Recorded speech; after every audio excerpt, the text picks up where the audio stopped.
Bismillah, walau tengah hari lagi panas-panas, walau rambut masih berantakan, saya harus syuting video yang satu ini karena memang smartphone yang saya pakai buat ngerekam ini mau saya jual kembali. Ya, ini adalah Vivo X200, termasuk audionya direkam langsung dengan smartphone ini. Tapi buat backup saya pakai mikrofon wireless di sini ya, di baju saya.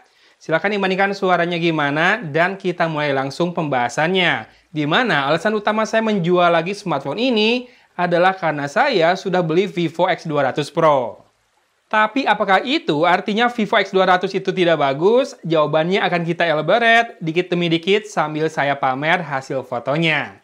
Nah, smartphone ini dijual di harga resmi 13 juta kurang 1000 alias naik 1 juta dibandingkan Vivo X100 lalu dan membawa pembaruan yaitu prosesornya sudah pakai yang 3 nanometer fabrikasinya. Ya, Dimensity 9400 ini sudah 3 nanometer, makin hemat, makin kecil, dan ditambah dengan baterainya yang makin jumbo 5800 mAh membuat smartphone ini kerasa badak.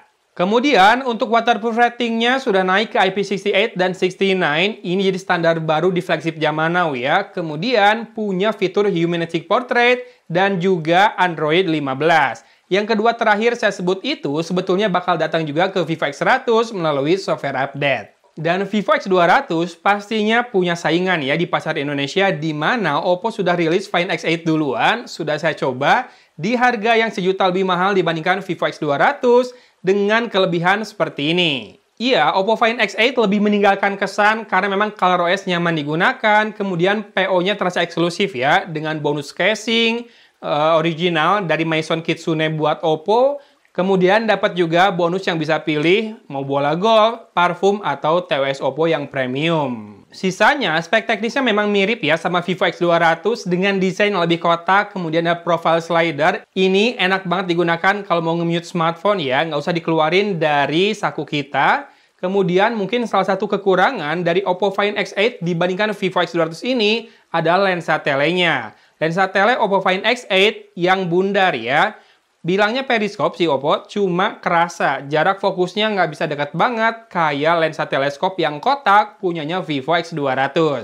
Atau saingan dari Samsung yang kebetulan sekarang lagi rilis juga ya. Ada Galaxy S25 yang mana yang paling murah di harga 15 juta alias selisih 2 juta. Namun kalau kamu ikutan pre-order, dapat promo upgrade storage ke 512 GB.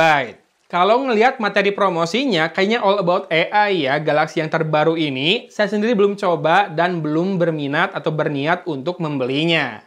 Dan di Vivo X200 ini, saya rasa tuh Vivo lagi menormalisasi smartphone zaman now harus punya baterai gede, meskipun itu sebuah flagship. Jadinya smartphone ini bisa bertahan lebih lama dibandingkan rata-rata flagship, di mana dalam satu hari satu malam, dia bisa menyisakan sisa baterai yang masih besar ya, meskipun penggunaannya tanpa Wi-Fi.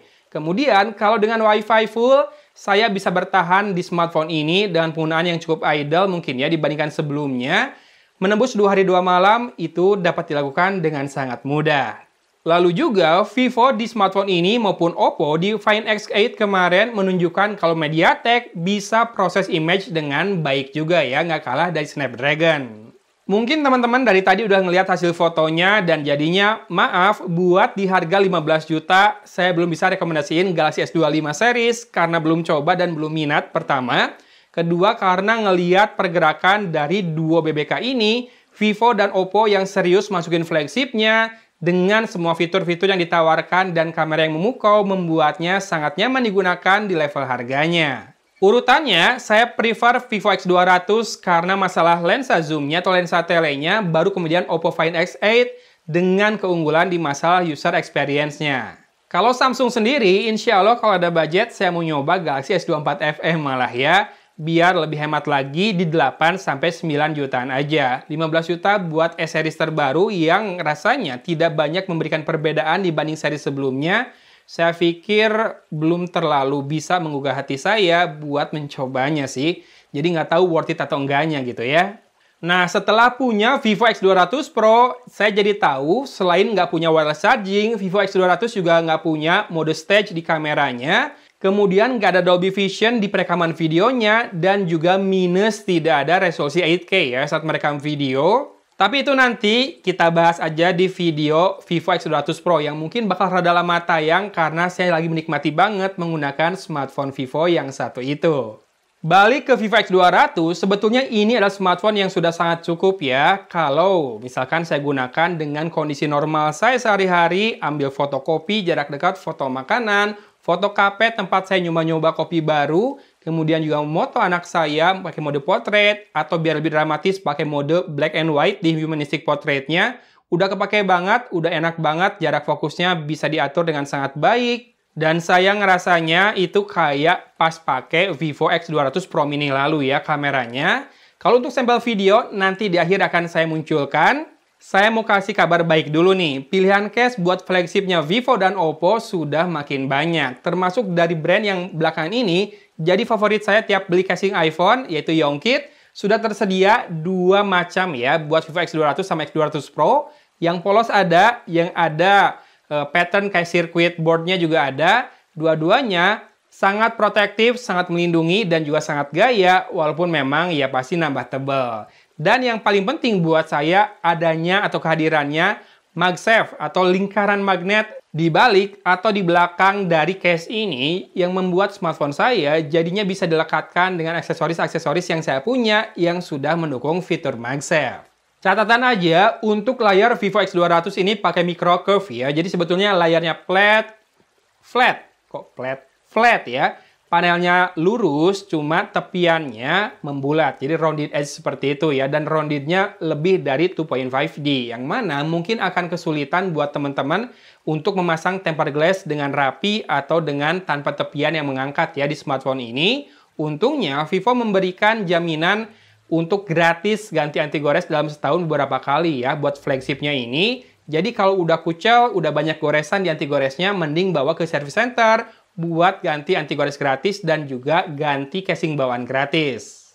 Oke lah, cukup singkat ya video experience dari Vivo X200 ini karena memang saya pakainya juga sebentar, keburu beli yang Pro dan keburu dipakai yang Pro-nya, jadi udah malas balik lagi ke yang ini. Bukan karena jelek ya, tapi karena sudah menemukan beberapa mode yang kemarin saya pakai buat ngerekam pas pentas sekolah anak saya sama pas nikahan saudara. Hasilnya kece banget, tanpa harus rebutan desak-desakan sama orang yang mau berfoto mendekati objeknya gitu ya. Saya bisa dari jauh. Itu kuncinya. Oke lah, silakan berburu secondan mulu saya. Link ke lapak saya ada di bawah ya di deskripsi video ini. Silakan juga simak sampel video yang saya rekam dengan Vivo X200 ini. Hatur nuhun sudah menyimak video kali ini. Dari kota Cimahi, Algun pamit undur diri. Wassalamualaikum warahmatullahi wabarakatuh. 4K 30 fps. Jalannya tidak rata.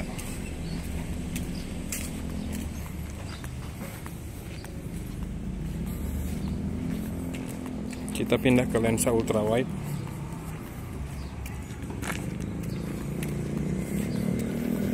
Jalannya rada cepet-cepet ya ini, nggak dibikin santai biar stabil. Dan tele.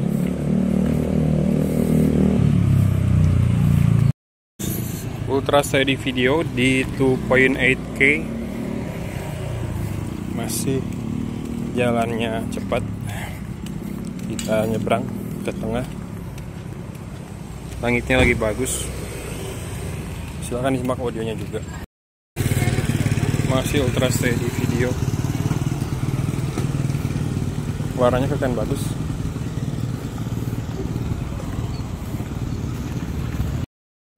Kamera depan 4K 30 fps, ambil jalan. Nanti kita pakai mode steady face ya habis ini. Cuma warna kulitnya nih rada-rada orange. Oh, awannya bagus sekali. Cahayanya bagus ini, tidak silau. Steady face cuma di Full HD 30 fps kayak gini. Silahkan simak audionya. Harusnya sih lebih stabil ya, karena memang kerasa lebih nge-crop yang pasti.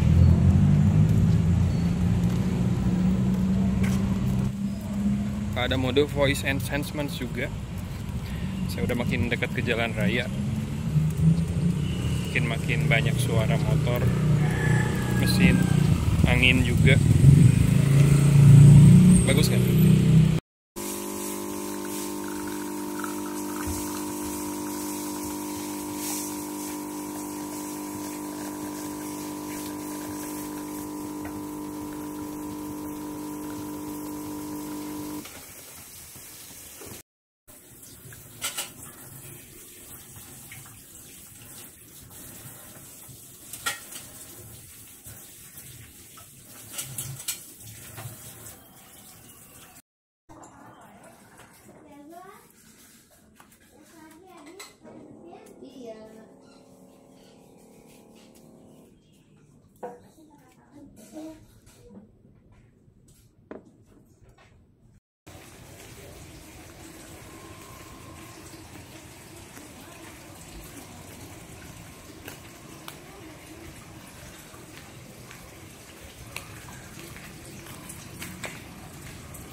Ultra Stabilization 2.8K 30 fps.